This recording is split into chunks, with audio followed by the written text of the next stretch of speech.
ಅದರ ಶಿಕ್ಷಣ ಮೊದಲಿನ ಕಾಲದೊಳಗ ಎಲ್ಲೋ ಬಸವಣ್ಣ ಗುಡಿಯಾಗ, ಎಲ್ಲೋ ಹನುಮಪ್ಪನ ಗುಡಿಯಾಗ, ಯಾವ ಮಠದ ಗಿಡ ತೆಳಗ ನಮ್ಮವ್ರು ಹಿರಿಯರು ಕಲಿತರೋ ಕಲಿಯಾಕ ಚೆನ್ನಾಗಿ ಪಾಠ ಇಲ್ಲ, ಪೆನ್ಸಿಲ್ ಮ್ಯಾಗ ಬರಿಬೇಕು, ನಾವ ಶನಿವಾರ ರವಿವಾರ ಸಾಲಿ ಸಾಧಿಸ್ಬೇಕು, ಮ್ಯಾಗ ಮಂಗ್ಯ ಓಡಾಡ್ರೆ ಹಂಚಿನಿಂದ ಸೋರ್ತಿದ್ದು, ಏನೂ ಇರ್ಲಾರಂತ ಅವಾಗಿನ ನಮ್ಮ ಹಳಿ ಜನ ಚೆನ್ನಾಗಿ ಎಲ್ಲೋ ಗಿಡ ತೆಳಗ ಗುಡಿಯಾಗ ಕೂತು ಸಾಲಿ ಕಲಿತರು.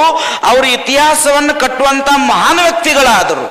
ನಮ್ಮ ಮಕ್ಕಳಿಗೆ ವರ್ಷಕ್ಕೆ 2 ಲಕ್ಷ ಕೊಟ್ಟು ಇಂಟರ್ನ್ಯಾಷನಲ್ ಸ್ಕೂಲ್ದೊಳಗೆ ಶಿಕ್ಷಣ ಕೊಟ್ಟೇವೆ.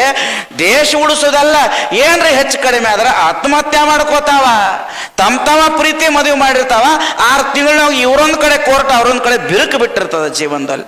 ಯಾಕೆ ಸ್ವಾಮೀಜಿ ಅಂದ್ರೆ ಅವ್ರ ಸಂಸ್ಕಾರ ಜೊತೆಗೆ ಶಿಕ್ಷಣ ಕಲಿತರು. ಮಣ್ಣು ದೇವರಂದ್ರು, ತಾಯಿ ದೇವರಂದ್ರು, ಗುರುವಿಗೆ ದೇವರಂದ್ರು ತಿಳ್ಕೊಂಡು ಅವ್ರು ಅಳಿಗಾಡ್ಲಿಲ್ಲ.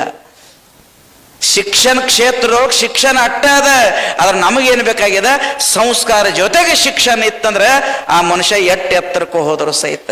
ಒಬ್ಬಕ್ಕೆ ತಾಯಿ, ಒಬ್ಬ ತಂದೆ ಮಕ್ಕಳಿಗೆ ಕಷ್ಟಪಟ್ಟು ಶಿಕ್ಷಣ ಕಲಿಸೋ ಹೊತ್ನಾಗ ನಾವ್ಯಾರು ಶಾಹು ಮಹಾರಾಜರು ಅಲ್ಲ, ಮೈಸೂರು ರಾಜರು ಅಲ್ಲ, ಹಂಪಿ ರಾಜರಲ್ಲ.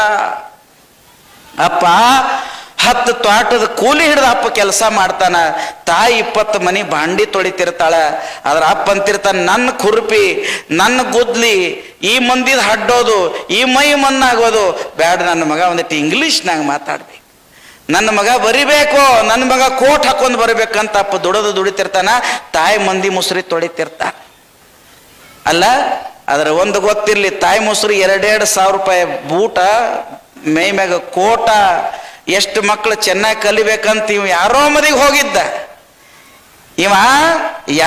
ಹೋಗಿದ್ದ, ಕೈಯಾಗ ಅಕ್ಕಿ ಕಾಳು ತಗೊಂಡ್ ಜೋರ್ಲೆ ಅಕ್ಕಿ ಕಾಳು ಹಾಕೋತ್ನ್ಯಾಗ ಬೆನ್ನ ಮ್ಯಾಗ ಟಾವೆಲ್ ಬಿತ್ತು, ಬಾಗಿ ಟಾವೆಲ್ ತೊಳತ್ನ್ಯಾಗ ಬೆನ್ನ ಮ್ಯಾಗ ಹಂಗೆ ಹರಿದಿತ್ತು. ಮಗಲ ನಾವು ಒಂದು ಮಾತಂದ, ಗೌಡ್ರ ಮದಿಗೆ ಬಂದು 20,000 ಜನ ಅದಾವ, ಏನೋ ನೀನು ಹರಕ್ಕಂಗೆ ಒಂದು ಅಂಗಿ ಸಿಗಂಗಿಲ್ಲ. ಈ ಬಗ್ಗಿ ಟಾವೆಲ್ ತೊಳತ್ನ್ಯಾಗ ಅಪ್ಪನ ಕಣ್ಣಾಗ ನೀರು ಬಂತು. ಮಗನ ಮೈ ಮ್ಯಾಗ 2,000 ಅಲ್ಲ 5,000 ಕೋಟ್ ಅದ. ಕಣ್ಣೀರು ಒರೆಸ್ಕೊತ್ತು. ಒಂದು ಮಾತು ಮುಚ್ಕೊಂಡ್ ಮೈ ಒಂದು ಮಾತು ಅಂತಾನ. ಏನಂತಾನ ಗೊತ್ತೇನ್ರಿ? ತಮ್ಮ್ಯಾಂದ ಡಿಗ್ರಿ ಮುಗಿದದ, ಮುಂದಿನ ವರ್ಷ ಅವ ದೊಡ್ಡ ಇಂಜಿನಿಯರ್ ಆದ ಬಳಕ ನಾನು ಅಂಗಿ ಹಾಕೊಂಡ್ ಬರ್ತನ, ಕೋಟ್ ಹಾಕೊಂಡ 1000 ಗಟ್ಲೆ ಸಾಲ ಮಾಡಿ ಕಲಸುತ್ನ್ಯಾಗ ಒಂದಿಟ್ಟು ಕಾಲಾಗಿನ ಚಪ್ಪಲ್ ಹರಿದಾವ, ಬೆನ್ನ ಹರಿದದ. ಹಡದ ತಾಯಿ ತಲೆ ಹೊತ್ತ ಸಿರಿ ಶರ್ಗ 101 ಗಂಟು ಹಾಕ್ಯಾಳ.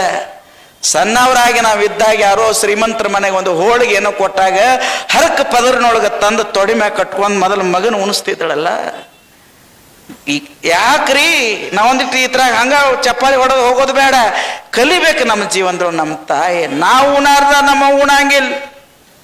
ಯಾವಾಗ ಹೇಳ್ರಿ ನೋಡೋಣ, ನಾವು ಉಣ್ಲಾರ್ದ ನಮ್ಮ ಉಣಂಗಿಲ್ಲ, ನಾವು ಮಕ್ಕೊಳ್ಳಾರ್ದ ನಮ್ಮ ಮನ್ಕೊಳಂಗಿಲ್ಲ.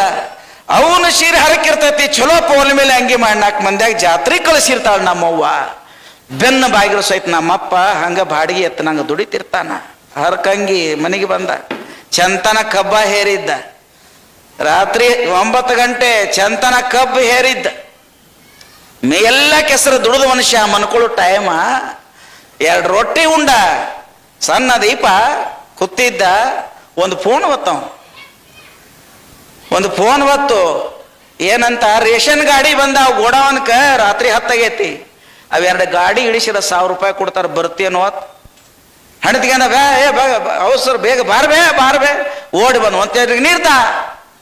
ಆಕೆ ನೀರು ತಂದಳು, ಬಡಗನ ನೀರು ಕುಡಿದು ಒಗದ ಟಾವೆಲ್ ತಂದ. ದೀಪ ಉರಿತಿತ್ತು. ಹೆಣ್ಮಗಳು ಮುಂದಿದ್ದಳು, ಹಿಂಗೆ ಓಡಾಡ್ ನೋಡಿ ಕೇಳು, ಯಾಕ್ರಿ ಟಾವೆಲ್ ಹಗಲ್ ಮ್ಯಾಗ ತೊಗೊಂಡ್ರೆ ಮನ್ಕೋ ಟೈಮ್ನಾಗ ಎಲ್ಲಿ ನೀರಿಟ್ಟು ಅವಸರ ಕುಡಿದ್ರಿ, ಕೂತು ಸಮಾಧಾನ ನೀರು ಕುಡಿದ್ರಿ, ಮಕ್ಕೋ ಟೈಮ್ 10 ಗಂಟೆ. 2 ದೊಡ್ಡ ಲಾರಿ ಬಂದಾವ, ಟ್ರಕ್ ಬಂದಾವ, ಕೀಳ್ಸಾಕ್ ಹೊಂಟೇನಿ ಅಂದ. ಕೈಯಾಗ ತೆಮ್ಮಿ ಹಿಡ್ದು ಹೆಂಡತಿ ಕಣ್ಣಾಗ ನೀರು ಬಂದಾವ. ಹಿಂದೆ ತಿರುಗಿ ನೋಡ್ಲಿಕ್ಕೆ ಹೋದ ತವ್ರ ಮನ್ಯಾಗ ಅವು ಅಪ್ಪಿಲ್ಲ, ಅಣ್ತಂಬ್ರಿಲ್ಲ. ಈ ಕಡೆ ತಿರುಗಿ ನೋಡ್ಲಾಕ್ ಹೋದ ಬಳಿಕ ಅತ್ತಿ ಮಾವಾಗಿಲ್ಲ, ಇರುವುದು ಒಂದೇ ಕುಂಕುಮ. ತವ್ರ ಮನಿ ನೀನ, ಅವು ನೀನ, ಅಪ್ಪ ನೀನ, ಅನ್ನ ನೀನ, ಎಲ್ಲ ನೀನ. ಚಂತನ ಕಬ್ಬೆಲ್ಲ ಹೊತ್ತ ರಾತ್ರಿ ಅಕ್ಕಿ ಹೊರಾಕ್ ಹೋಗಿ ನಿನಗೇನ್ರಿ ಹೆಚ್ಚು ಕಡಿಮೆ ಆದ್ರ ಕುಂಕುಮಳಕ್ಕೆ ಹೋದ್ರೆ ಗುಡಿಸ್ರೊಳಗೆ ನಾಯನ್ ಮಾಡ್ಲಿ ಅಂತ ಅಳ್ತಿದ್ದಳು ಮೂಲ್ಯಾಗ. ತಲೆ ಮ್ಯಾಲ ಕೈ ಇಟ್ಟು ಒಂದು ಮಾತಂದ. ಏನಂದ? ತಲೆ ಮೇಲೆ ಕೈ ಇಟ್ಟು ಒಂದು ಮಾತಂದ. ನಾ ಯಾರ ಸಲುವಾಗಿ ಹೊಂಟೇನು ಗೊತ್ತೇನು ಅಂದ. ಸಲುವಾಗಿ ಹೋಗ್ತಿ ಅಂದಳು. ಹೆಗಲ್ ಮೇಲೆ ಟ್ಯಾವೆಲ್ ತೊಗೊಂದೊಂದು ಮಾತಂದ, 2 ದೊಡ್ಡ ಟ್ರಕ್ ಇಳಿಸಿ ಬಂದ್ರೆ 1000 ರೂಪಾಯಿ ಕೊಡ್ತಾರ.